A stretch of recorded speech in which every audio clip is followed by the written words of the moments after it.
Hi there, my name is Robert Sherwood, and this is my final project presentation.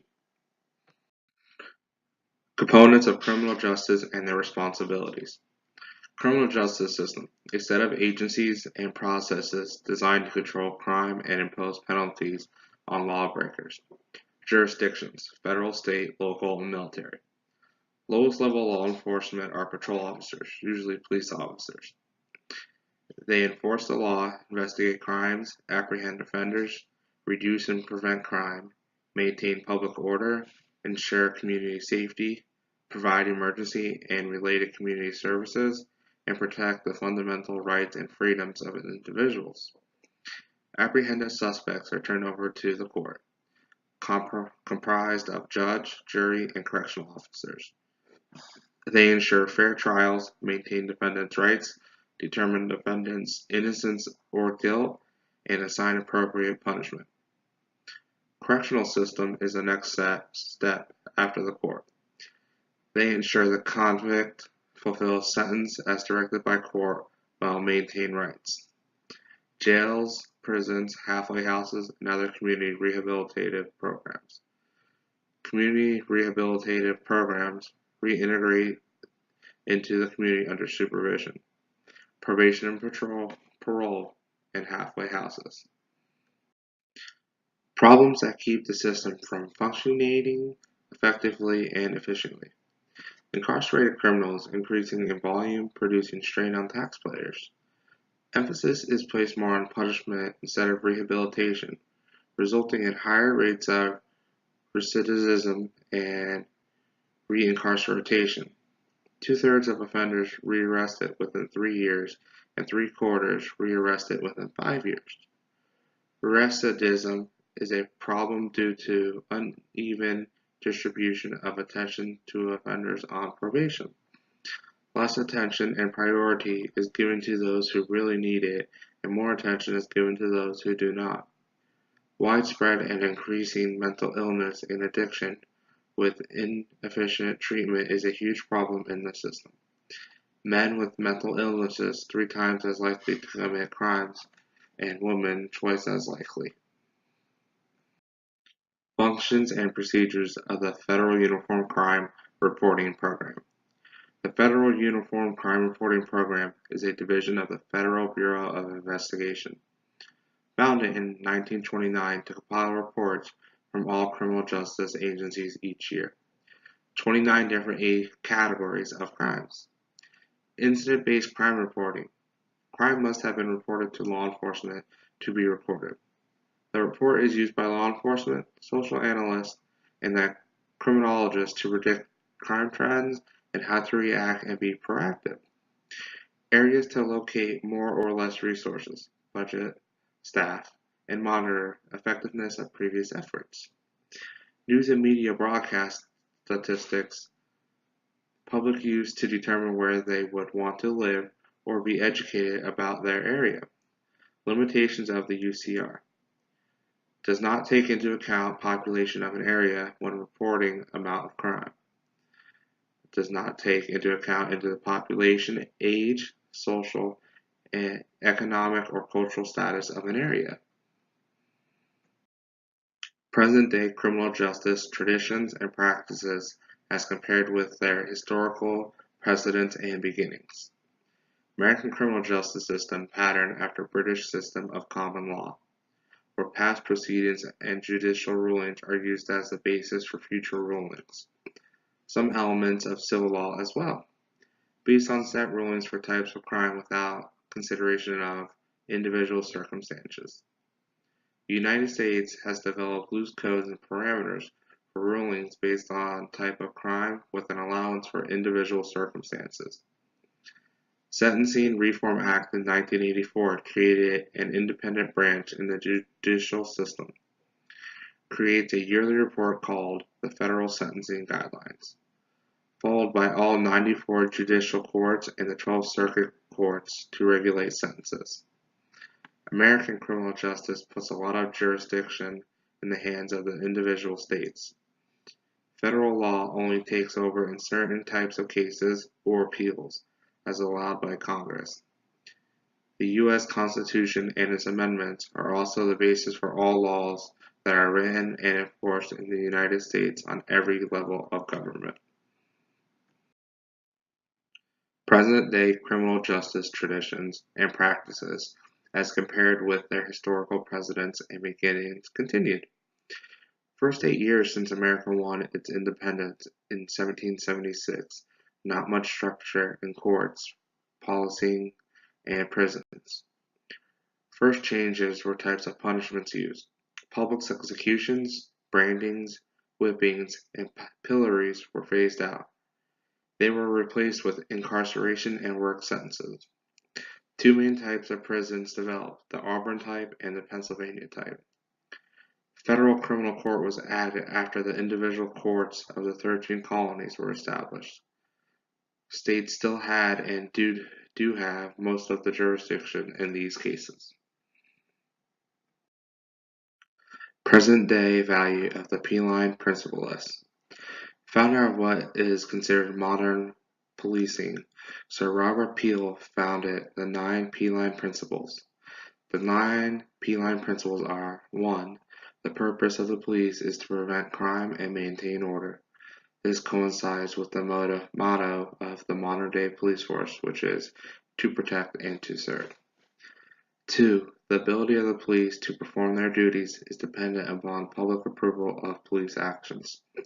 This is very true in today's society, where when the media rips apart police officers for various reasons, the public's perception and outcry results in disrespect, distrust, and unrest towards the police. Number 3. Police must secure the willing cooperation of the public and voluntary observance of the law to be able to secure and maintain the respect of the public. This basically denotes the mentality that widespread disrespect of law would be very difficult to enforce and regain control over, so police rely more on the voluntary cooperation of the public. The degree of cooperation of the public that can be secured diminishes to the necessity of the use of physical force. This statement is very accurate during any time of policing.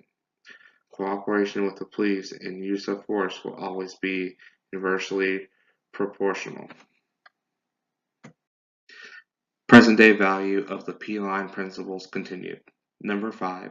Police seek and preserve public favor not by catering to the public opinion, but by constantly demonstrating absolute impartial service to the law. This principle is the foot that police have to stand on when they have to defend their actions. If their actions line up with the law, then there is no need for them to have to defend themselves. Number 6. Police use physical force to the extent necessary to secure observance of the law or to restore order only when the exercise of precaution, advice, and warning is found to be insufficient. This is another example of how sometimes it may seem or is presented as police using excessive force in situations where the subject is being non-compliant. Force should not be used until all other options have been utilized or unless there is imminent danger. Number 7. Police at all times should maintain a relationship with the public that gives reality to the historic tradition that the police are the public and the public are the police. The police being only members of the public who are paid to give full-time attention to duties which are incumbent on every citizen in the interest of community welfare and existence.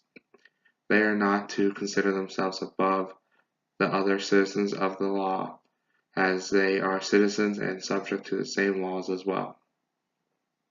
Number 8. Police should always direct their actions strictly towards their functions and never appear to usurp the powers of judiciary. Follows along with step number 7.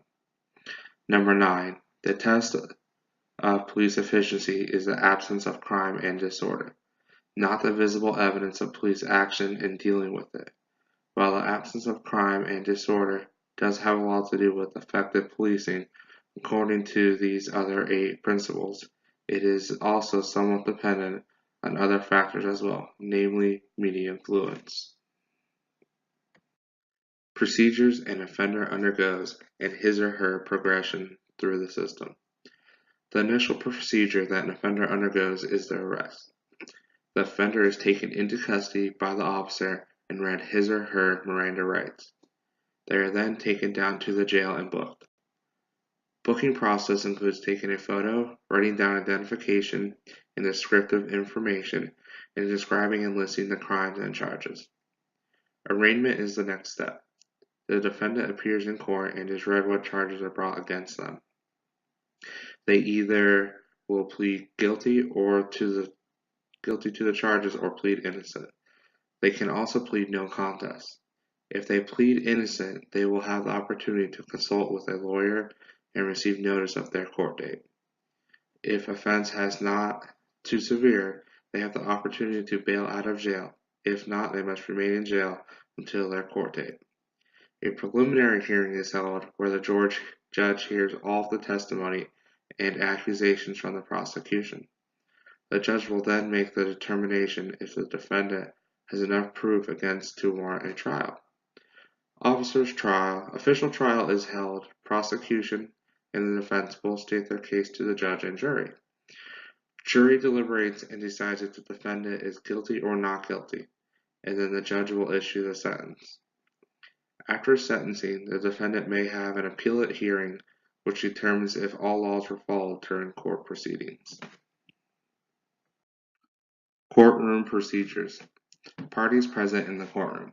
The judge presides over the entire hearing and approves/disapproves motions, responsible for ensuring that the proceedings are followed according to the law and gives instructions to the jury.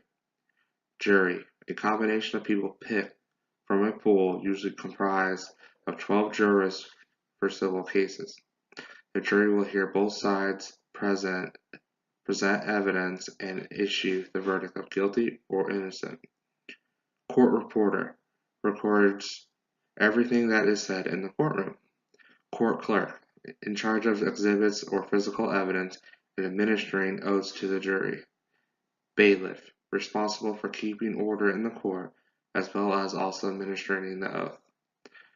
Defendant is present with their lawyers and witness, and the prosecuting attorney is present with their client and witnesses. Bailiff will open the court session and announce the judge. Prosecution will introduce their opening statement with accusation and presentation of evidence. They will be given the chance to cross-examine the defendant and provide witness statements.